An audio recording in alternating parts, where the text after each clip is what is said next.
I just want you to look at these profiles, and you're just gonna swipe through them. Okay. Oh no, I'm scared. And I just want you to read the, ooh, that's a dick pic.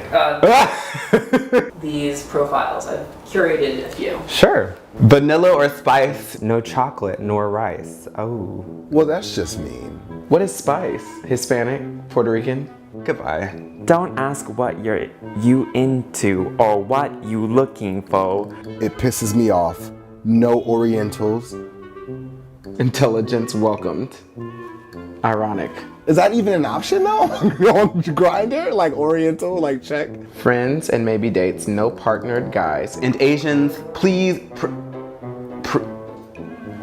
reave me a roan. These guys are creatively racist. He's not even that cute to be saying that. They might not want to even rush for you.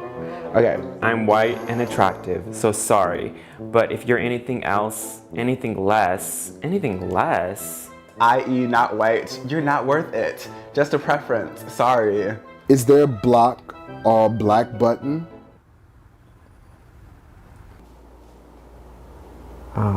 His screen name is Fook You. But you don't want black people to hit you up. That's our language. We know what that means. I block more Asian than the Great Wall of China. Okay, Dave, listen. What the That's really not funny. That's horrible. That's not real. Oh, and this is an Asian guy. Yay, I'm excited. What? Let's chat. Not into Asians, says the Asian guy. Is he not Asian? Or am I like just... He hates himself. He genuinely hates himself.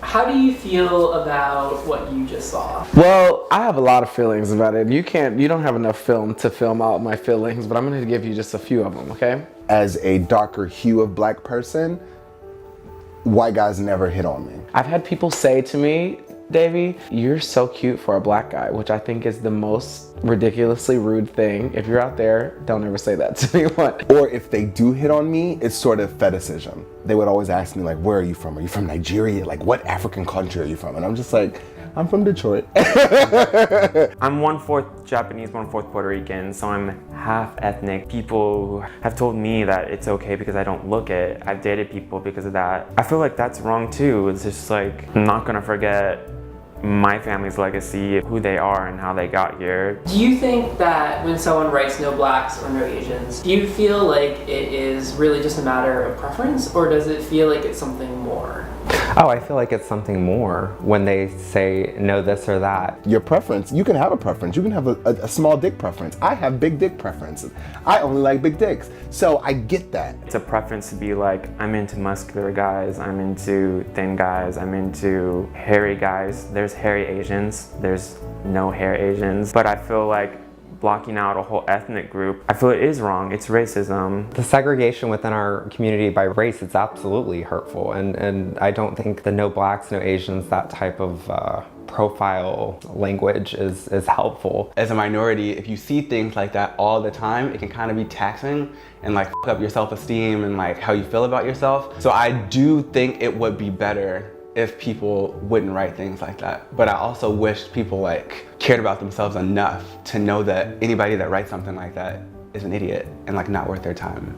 I think it comes from growing up your whole life, and every single movie, every single TV show that you see, if you are making it in the world, your boyfriend should look kind of like Zac Efron, or kind of like Justin Bieber, or kind of like one of the boys from One Direction, or kind of like Ryan Felipe, or kind of like Channing Tatum. I can't think of a single movie growing up, not even one, where I saw that all of the girls in the school were swooning over an Asian guy, or a black guy for that matter. And if you asked people, I don't think that people would be able to say what it is. I think they would just be like, oh, this is my preference, but it's absolutely not just a preference. It's what we're taught, what's fed into our minds. That's why I genuinely give people the benefit of the doubt. You know, I think that racism is a learned behavior. And I don't know that you can prevent people from including racially insensitive or racist language in their own profile.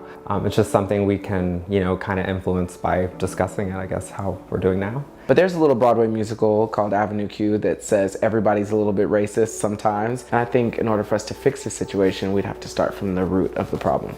And so how do we sort of infiltrate people's minds and say like, you know, black is okay, Asian is okay, white is okay.